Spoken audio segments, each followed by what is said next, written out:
Okay, it's 10:50. I think we can make a start. Good morning and welcome.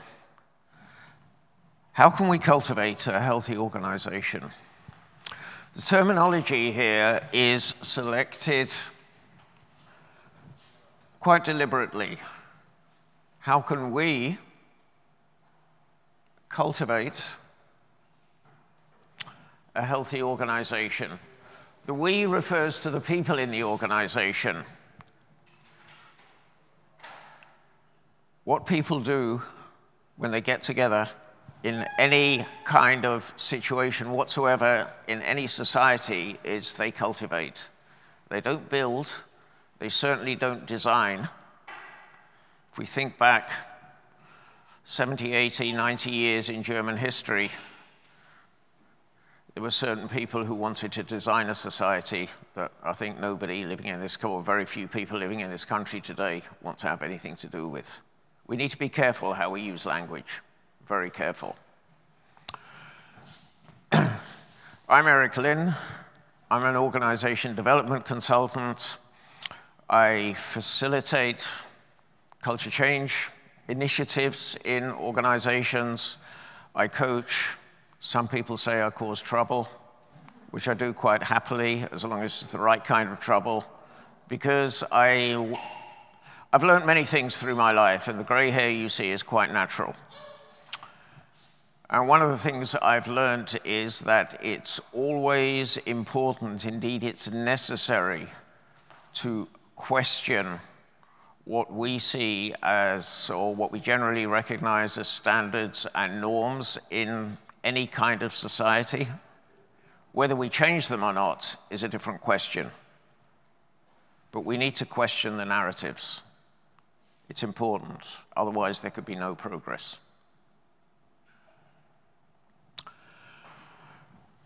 We've got a relatively short period of time. This is billed as a workshop. How do you hold a workshop in an auditorium? Yes, okay. We do the best we can. In the very short period of time that we have, there'll be a couple of brief interactive sessions. I'm going to talk. The slides, by the way, if anybody wants a copy of them, come up to me at the end, give me your email address, and I'll be happy to send them. So, and there'll be plenty of time for questions at the end. When you're working in small groups, I say there'll be two phases where you'll just have a few minutes working in small groups. Whether you speak in English, German, or any other language is up to you, of course. Okay. A healthy organization. We hear an awful lot about health, but what does it mean and what do we understand by it? Very, very quickly, in small groups of 2 or 3 people, just if you're sitting by yourself, just find somebody and say hello. Just talk about what do you understand by a healthy organization? What does that, when you hear that phrase, what does it mean to you? Go.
Thank you, ladies and gentlemen. Thank you very much. What do you understand by a healthy organization? Just call out a couple of quick answers, please.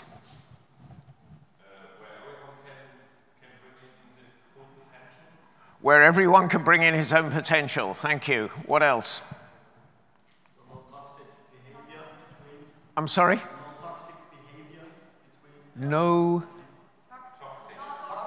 No conflict behavior. Thank you. What else?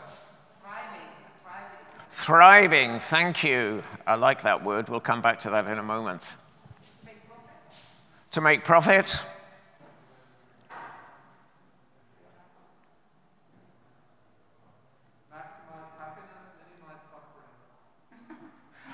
Maximize happiness, minimize suffering.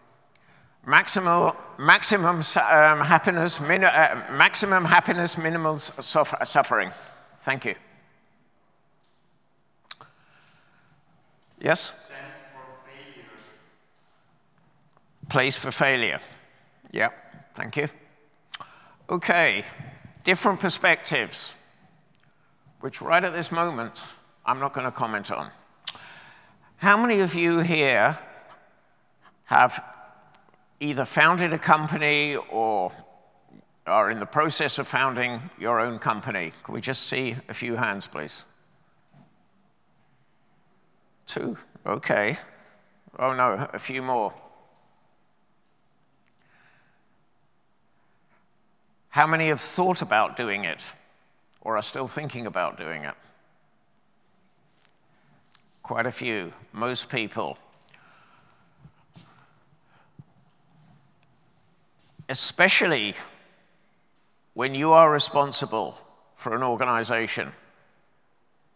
But not only when you're responsible for an organization.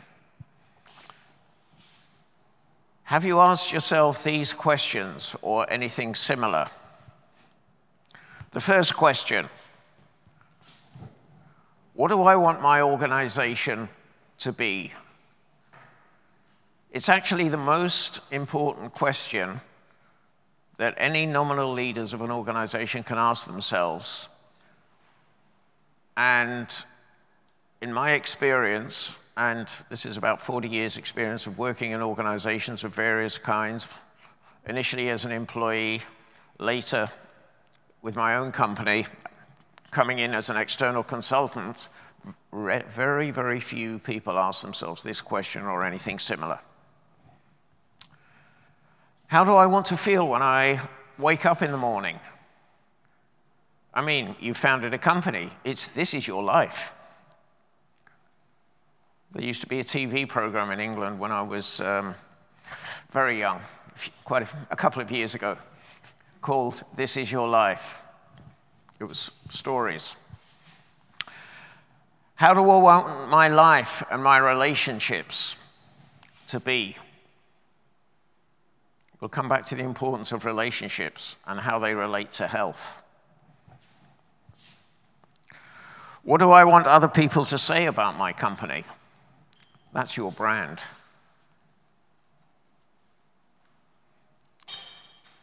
I know nothing at all about branding. I know nothing at all about marketing, but I remember a conversation quite a few years ago with a branding expert. It was a casual conversation, and he said, your brand is what other people say about you. It's so simple yet so profound, and that made an awful lot of sense to me.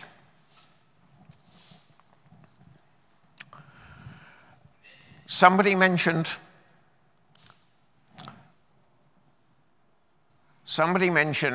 the importance of thriving. If we look at our world today, can we really claim that we're thriving? I don't think so.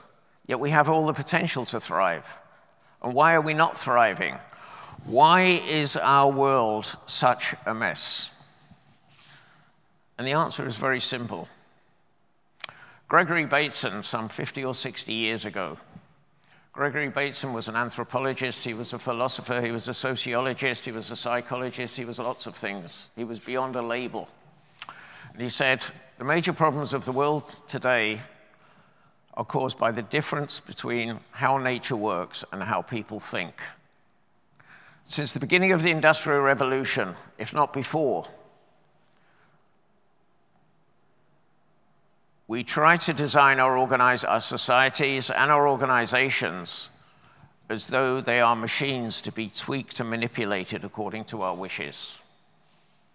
The people inside them are not human beings.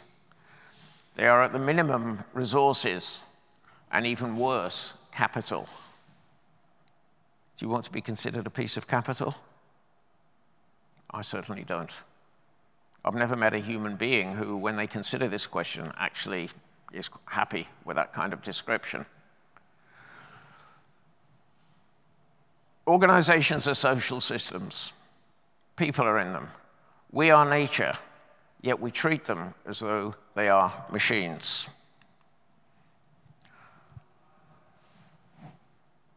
What would happen if you tried to separate the roots from the tree?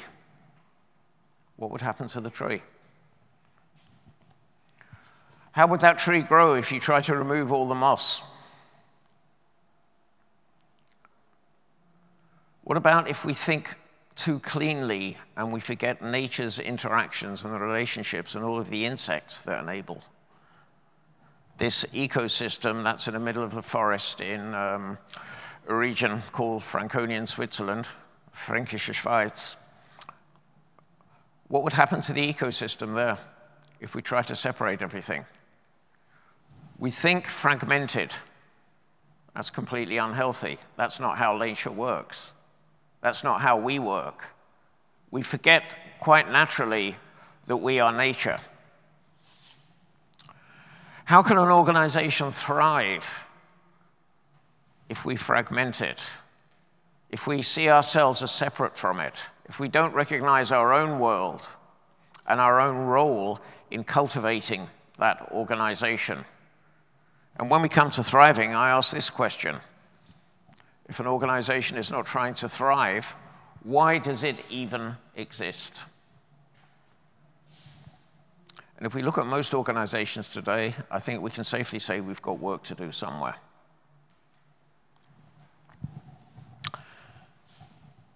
Another round of questions. Imagine the following situation. You founded a company. It is now October 2023. Whether you've just founded or whether you have just started to initiate an initiative to improve what's going on there, to make life better in that organization, is actually quite irrelevant. It's 2 years on, and everything is going really well. You're actually thriving. Again, get together in small groups and talk about these things. How do you feel in the morning when you wake up, when you're on your way to work, wherever that might be? What are you saying to yourself? Things are going really well, but of course problems arise. Problems always arise. Challenges always arise. So how do people deal with them? How do they interact with one another when there's a problem there? How do people interact generally? What does the life look like in the organization? Spend a few minutes talking about that in small groups. Go.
der Online-Stream hat Probleme. Aber da wird sich gleich drum gekümmert. Welche Probleme? Es gibt kein Bild und kein Ton. Es wird aufgezeichnet, es wird später auch alles gepostet, aber der Stream funktioniert nicht. Dann so ist es. Ich kann mich nicht. Okay. Okay, danke.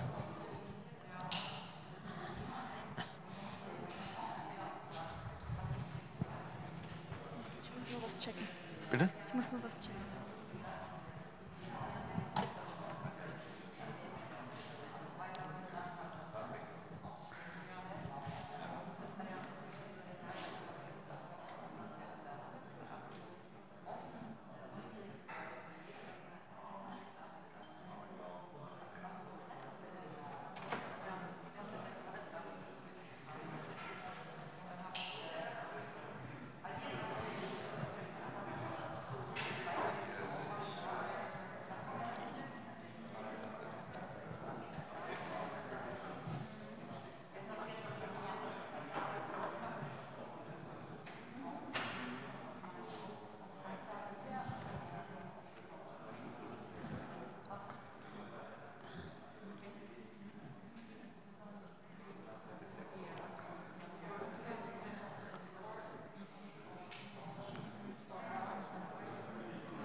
Thank you, ladies and gentlemen.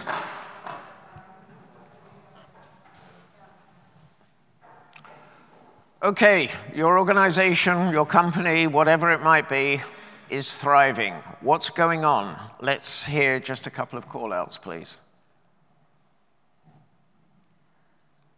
What's going on inside to enable it to thrive?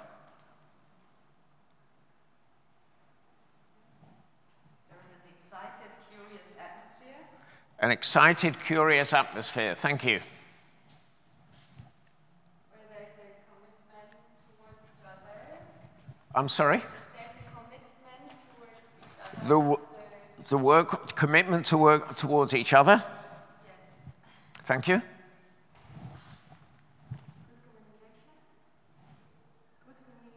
Good communication.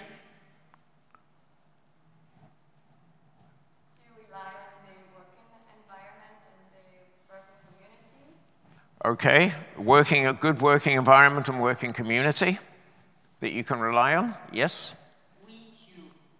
We queue. Meaning? Meaning Peter Spiegel, a Berlin man, I know Peter Spiegel, yes. We queue, and I think that is really an essence for the organization of the future. Okay. I'm not a fan of buzzwords. I prefer to hear what people mean when they use it. To be connected with each other and to leverage this connection. We'll come back to leverage later. Thank you.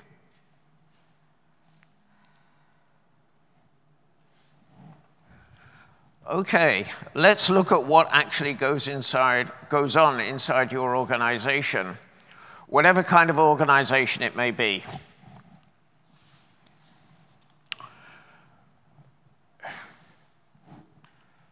Especially over the last few years, we've heard more and more talk about organization culture. That's very positive. Unfortunately, a lot of it is the wrong kind of talk, with a complete misunderstanding of the notion of what culture is.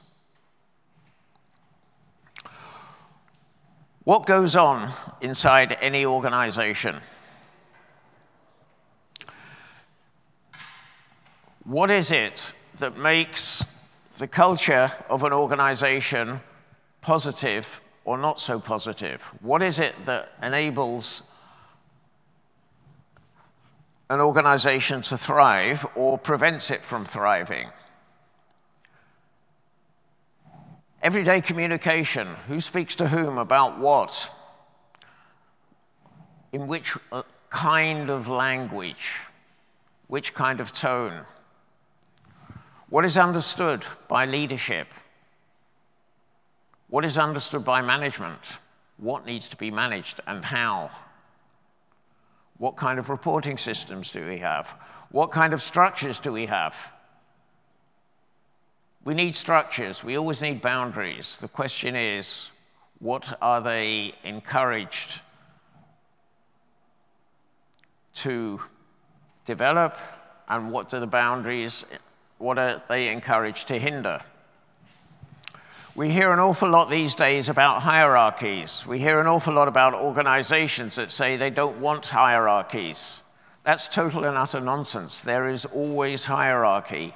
The question is not whether we have hierarchy or not. The question is how the hierarchy plays out in everyday life, what it actually means in the practice.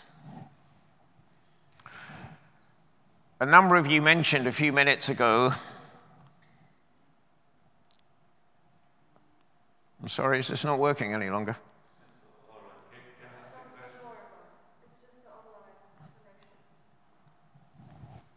Oh, here we are. How employees in the organization engage with one another.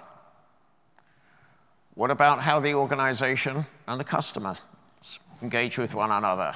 The same goes for suppliers, down in the left-hand corner.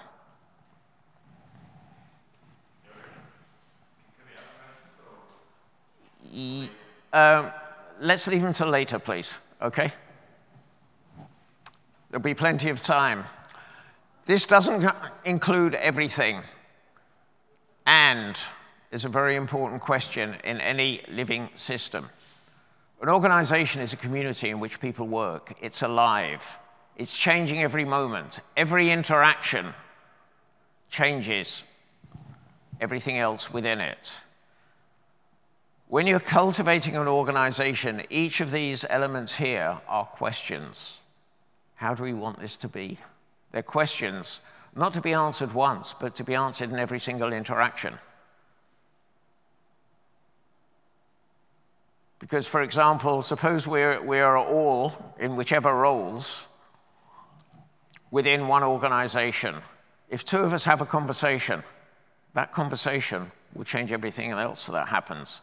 The environment of that conversation, the results that come out will affect how each of us go out into the organization and speak with other people immediately afterwards, speak with a customer, a supplier, members of our family, and so on.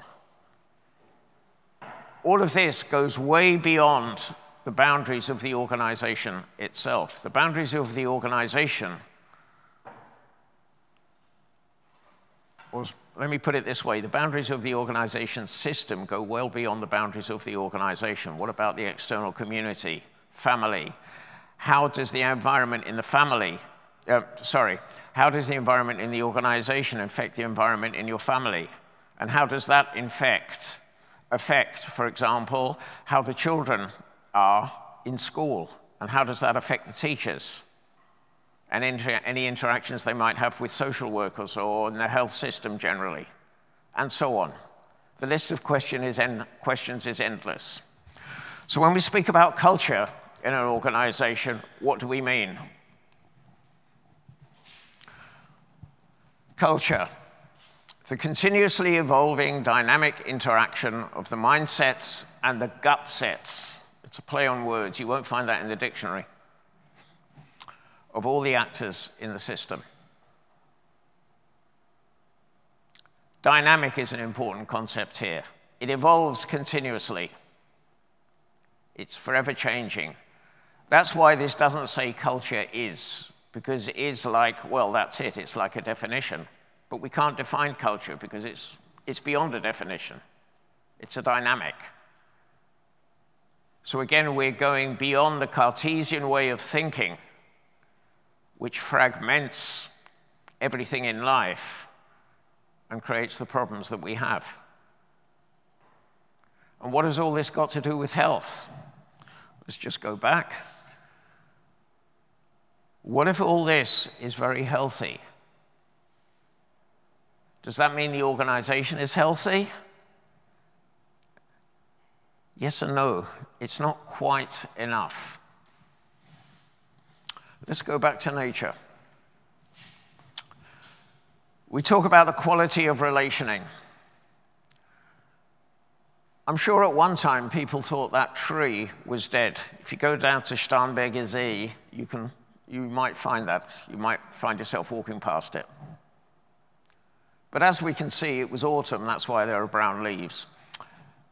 It's very much alive. What makes it grow like that? We've got the water, we've got the sun, we've got the winds. It's a natural lake. There are all the insects crawling around there.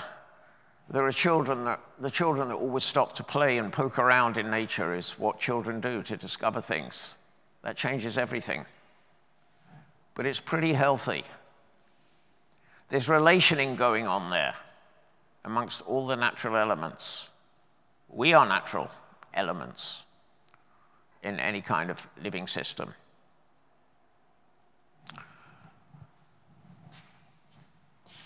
It's pretty healthy. Even though it looks different, it might look odd. That's not how we expect trees to grow, but that's growing.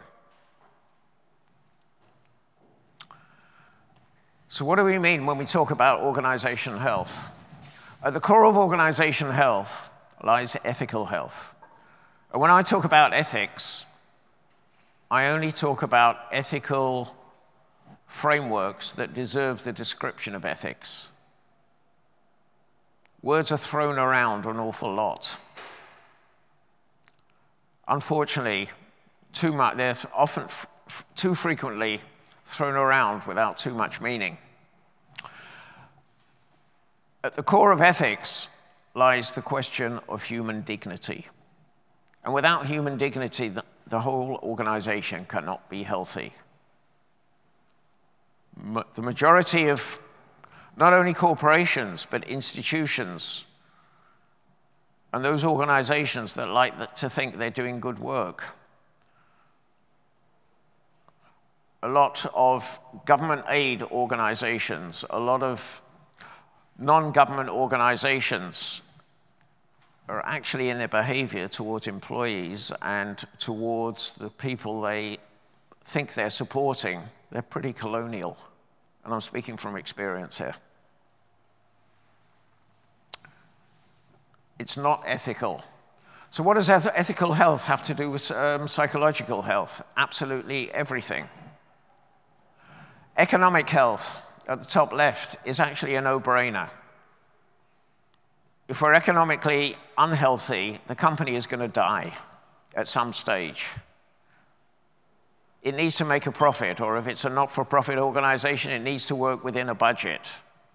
Whether that budget is healthy and whether its source of financing is healthy is another question again. How does psychological health affect our physical health? I think quite directly.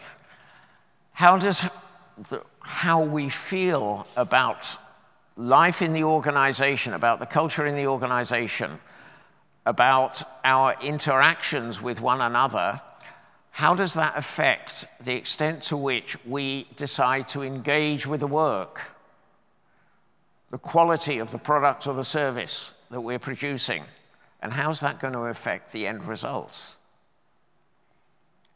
These are not individual issues. They're all interrelated with one another. And we come back to the question of culture again. Every interaction changes everything else within that organization. We need to move beyond definitions and think of health more holistically. Yes, you divide up work according to expertise. That's quite natural to do. Nevertheless, it's still one organization. Organization health is a holistic phenomenon. It must be, because you're dealing with one organization. Let's stop fragmenting. Let's recognize people as human beings. What needs to happen for a person to say, yes, I'm going to bring myself into this organization? It's the most natural thing for me to do. So when we talk about cultivating healthy organizations, what is the real question? It's this.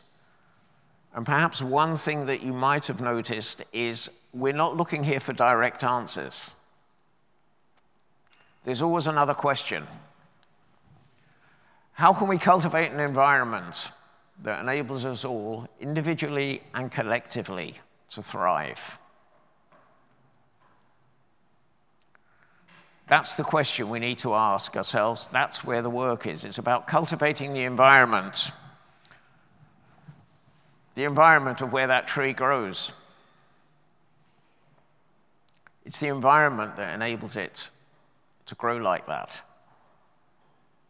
It's the whole environment that enables individual elements within that environment to be healthy or not to be healthy. And what we're talking about here is the quality of what I call relationing. It's not directly translatable into German. It's a play on words. How we relate with one another, and it's a continuous process. It's a dynamic. That's, in my opinion, and it's not just an opinion. This is all based on experience of working in small, medium, large-sized companies, however they might be led, with whatever forms of structure they have. You've got these commonalities. We're working with people. We're working with human beings.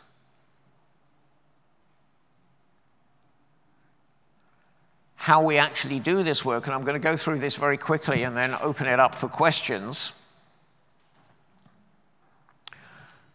What I'm not going to present here are the 5, 6, 7 steps.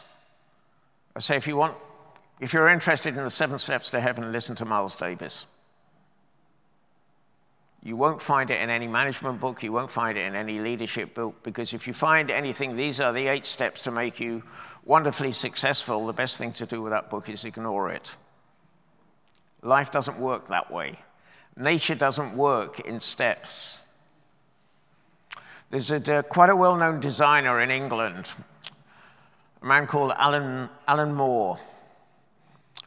And one of the most profound things he says is there are no straight lines in nature. So why do we try to design everything in straight lines? I mean, look at the design of this room.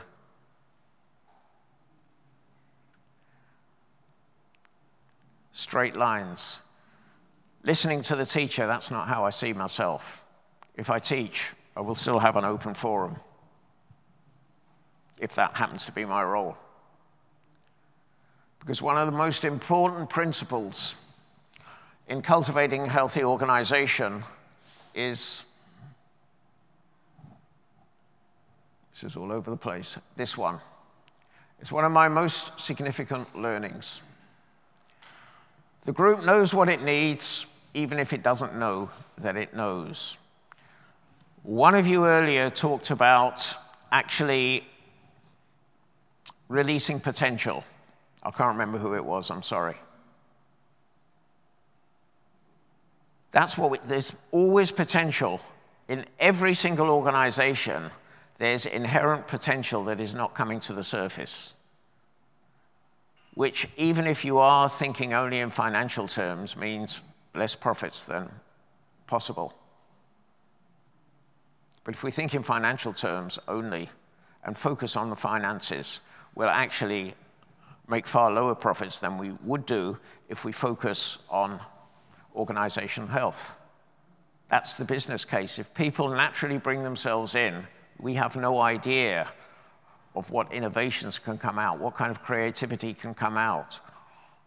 When people feel naturally inclined to combine and to interact in this positive manner in the interest of everybody there.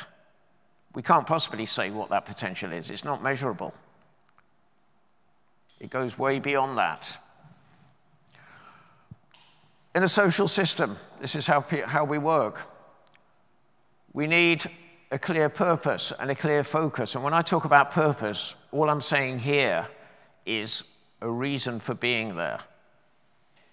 Why do we exist as an organization? Why have we founded our company? What do we hope to achieve? Why are we sitting together in this room, working together? It needs to be focused. Otherwise, you talk and talk and talk, and it goes all over the place. And it's a bit like the conversation in a bar after the third or fourth beer. It goes all over the place. There's no focus. That's not the kind, it might be fun in that kind of environment, but that's not the kind of conversations we need in organizations. We need focused conversations. Another principle, and these are all principles, they're not steps. These all happen simultaneously. We work with the inherent complexity in the living organisms, in the living social systems. We hear a lot these days about working with uncertainty and working with complexity. I'm sorry, forget all that nonsense. Life is complex. Everything in life is uncertain. It changes continuously. It's a dance. There's nothing, we don't live in uncertain times. This is the way life is. There's nothing certain apart from the end. And for all of us, I hope that's quite a way into the future. Nothing else in life is certain. The world today is more complex than it was 100 or 200 years ago. Sure. But the world is naturally complex. We individually are highly complex beings. So when 2 of us get together, when 3 of us get together, when 4 of us get together, when 40 of us get together, to what extent does that degree of complexity increase exponentially? We work with that naturally. We don't pretend we have simple answers. If we've got a mechanical problem, we can find, get a couple of experts and they'll fix it. That's not how life works in social systems. The question of leadership. There appears to be a paradox here. In every organization, we have nominal leaders, if only for legal reasons. The people who walk around with this invisible label saying CEO or CTO or CIO or CXO or whatever it might be, they are formally responsible for the company. Whatever culture change initiative, and cultivating healthy organizations is a culture change initiative, whatever you're trying to initiate them, it has to be actively led by these people, and everybody needs to see that they're not just supporting it and say, yeah, I'll support you in whatever you do. That's important, but it's not enough. They have to say, recognize, okay, you're actually doing it. And then we have the question of collective leadership. What does that mean? There's no contradiction there. The organization will only be healthy when people take on the responsibility and themselves say, we're going to lead. There's no contradiction between those two there at all. But you need this notion of collective leadership where people feel free to make the decisions in the interest of everybody. And that's work to get there. The question of trust. What is trust? That's what I feel. Do I feel I can trust you? Through our conversations, through our interactions? Trust grows with experience. It's actually a very delicate flower because it can disappear like this.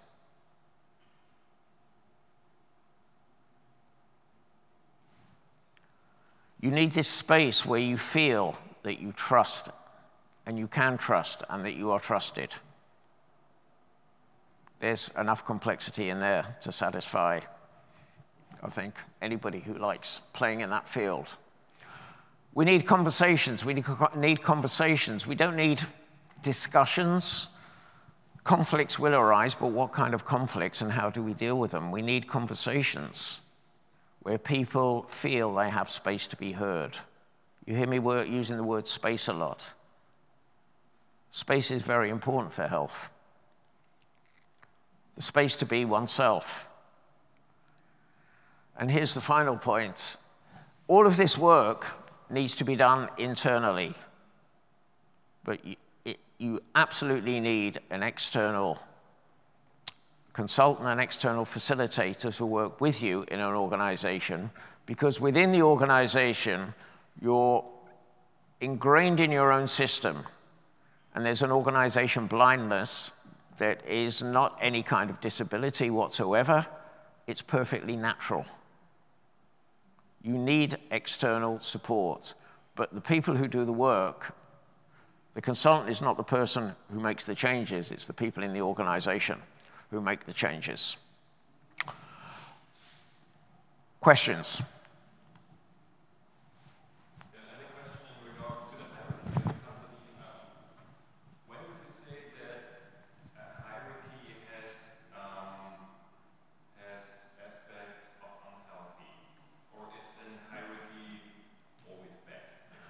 Okay, let me repeat the question for those online. Where would I say that there are aspects of hierarchy that are unhealthy? Or would I say that, what was the second one again, please? Well, you say that the hierarchy in the company is always bad because it suppresses the prosperity of the people or to grow. Okay, or would I say that the hierarchy is always bad? No. Hierarchy is neither good nor bad, it's there. Look at nature. Observe animals in the jungle, in the savannah. There's hierarchy there. It doesn't matter whether we like it or not, it's there. When we're talking about cultivating healthy organizations, we have to recognize that there's a natural hierarchy is there. If you're the founder, that hierarchy is there. It's part of the social system. For example, if you're the founder and all of us are your employees, that hierarchy is there. Whether I see it as positive or negative is completely irrelevant. It's there. The question is, what does it mean in everyday life? What does it mean in practice? And the manner in which we cultivate our interactions and our styles and the way we put up our structures, that can be healthy or unhealthy.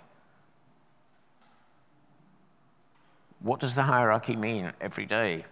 For example, I'm currently working with one organization in the UK. The founder, it's about 15, 20 years old. The founder has decided he wants to kind of step back, although he still wants to be involved. He just wants, you know, he's getting on in years and he wants more family time.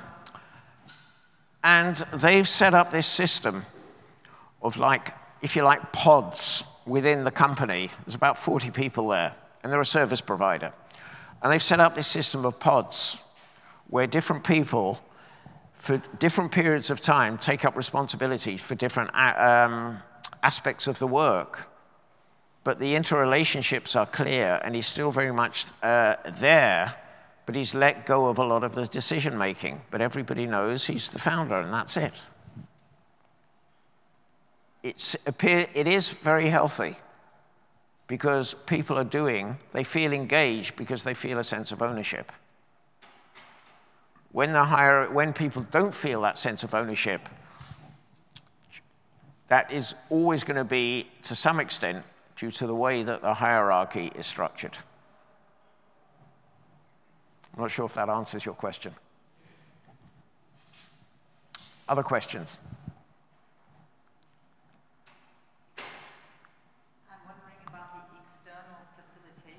Yeah. What do you recommend, like as a continuous process, having it like, you know, like once a year or whatever, because you said it's against organizational blindness. In what way would you integrate it in a company culture? Okay. The question is about external facilitation. In which way can it be integrated? And how, when and how does it play a role? It's a bit like this question that we say in English, how long is a piece of string? It depends. Context always matters. At the beginning, at the beginning of any initiative, it needs to be far more intensive than it does later on. It's not a question of saying we need it once a year, or once every 6 months, or once a quarter, or whatever it might be. It's needed as it's needed. And this is highly connected with the ethics of the facilitator in how he or she interacts with the core decision makers, who are the contractors. Here we have hierarchy again. You're going to be contracted by somebody with decision-making authority. That's hierarchy. It's there. The same as any supplier is going to be contracted. The same with any decision about, are you going to work with customer X or customer Y? On how are you going to work with them?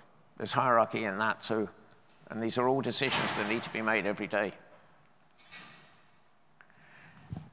There are no simple answers here. It's like, it depends. It depends on the context. And again, we come back to ethics. You know, it's,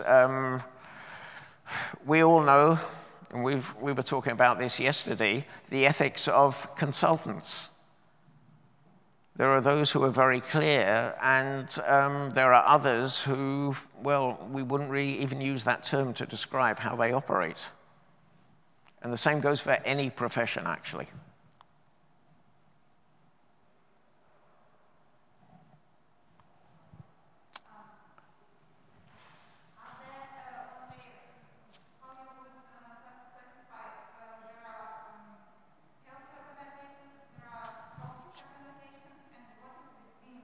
I'm sorry, I'm having problems understanding you acoustically. There are healthy organizations and there are toxic organizations. Let's say everybody knows. What is between? So what if you're working,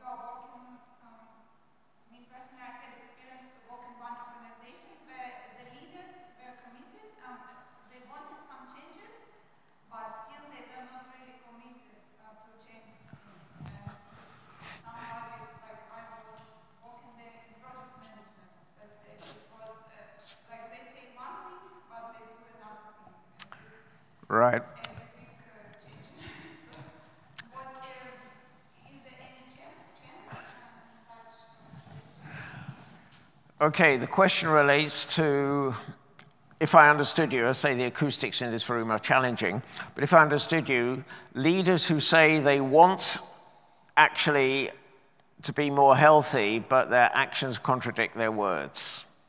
They don't say they want be more healthy, but they want changes, they want growth, they want this and that, but they don't, let's say, facilitate people, so they have some signs of the toxic organization, but also have some signs of like dynamic startup. Yeah, I mean, you know, what is important is the action. The words are important, the actions are essential. It's not enough, you know, and especially, if we look down here in for you, the bottom right-hand corner, shape a trust space. If you experience a leader acting differently from what they're saying, are you going to trust them? So how are you going to trust them? Can you trust them? This is the important thing. People react to how you make them feel. They react to what you do. Generally, if you say something with good intentions, they will give you the benefit of the doubt in the beginning, but it needs to be followed up with actions that are aligned with the words. And if the actions are not aligned with the words, then actually it's going to have a negative effect. It will switch around. So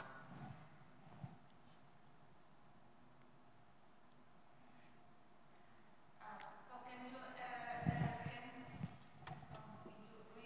convince somebody of this, or is it only can be personal intent of somebody as well? Let me come up to you. I'm just having problems with the acoustics. I'm sorry. Can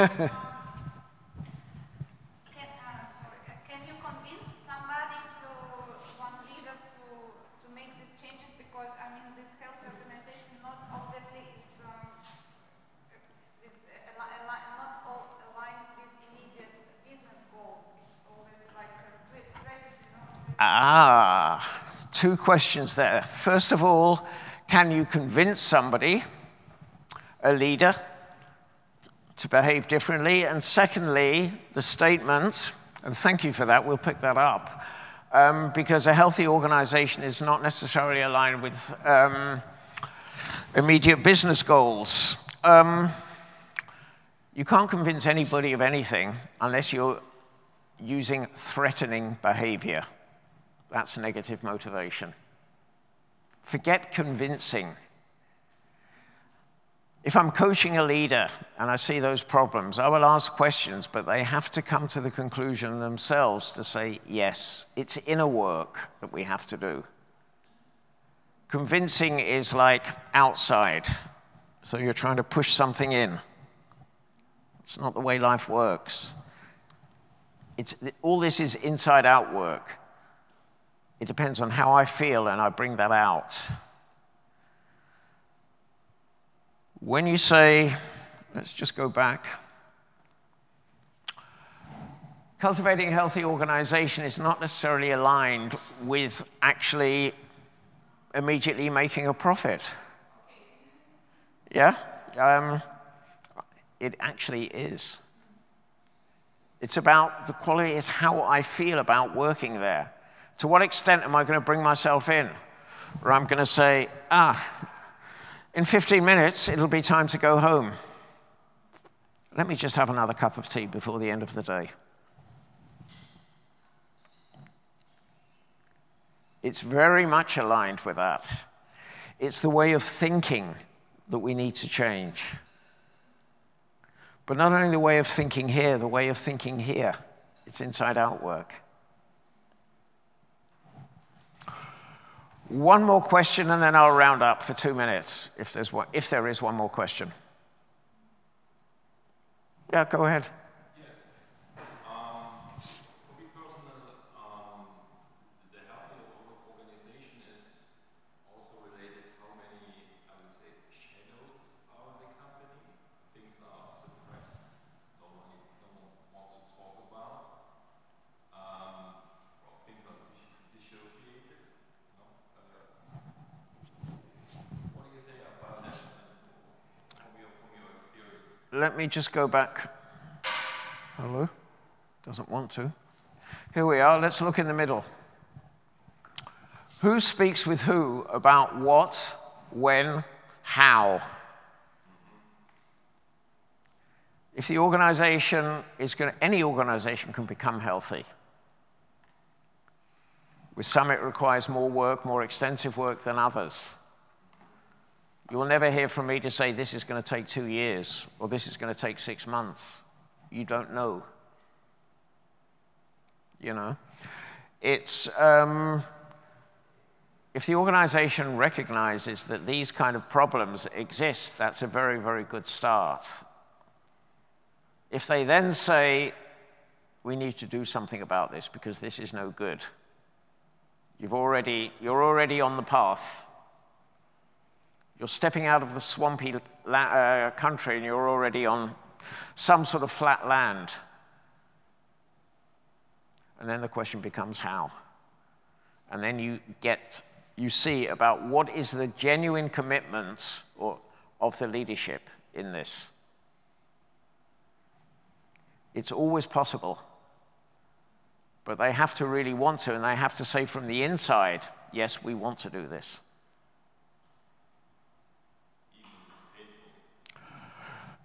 Even if it's painful. But it's up to them. I mean, or perhaps it's not painful. Sometimes we think things are going to be painful, and they're actually quite enjoyable. We don't know until we try it. If we get out of our bodies and only into our heads, we can't experience. We only know once we experience. And we're talking here about an inner knowing. You know, we're experts at telling ourselves stories of things that might happen if. This is all going on here. You know, the German expression, Kopfkino. The cinema, the film going on within your head. Right, just to round up.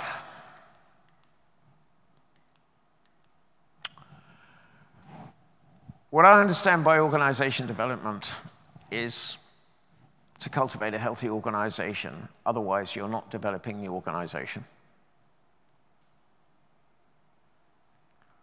All you're doing is playing around fixing problems. It's like putting a sticking plaster on a nasty cut. It's not enough. We've all been in that stupid situation in the kitchen where we're not cutting vegetables and not really concentrating. And then the cut is a little bit deeper than we might like it to be. It happens. You have to go deep to overcome the problems. This is me. There's a program. It is actually now in the Komponentenportal with an explanation in German. Of course, I run the program in English as well. Cultivating a Healthy Company. It's offered there as an online program, but I always say the best is face-to-face. Get the people together in an environment. You can feel free to contact either Florian Komm or myself about it. And all of this, everything that's been presented, is summarized here in this book, which was my project for the first lockdown. So if you would like a copy, feel free to come up. There are my contact details. If you'd like a copy of the slides, then just leave me your email address here. If you have other questions, find me, contact me. You're welcome. Thank you very much.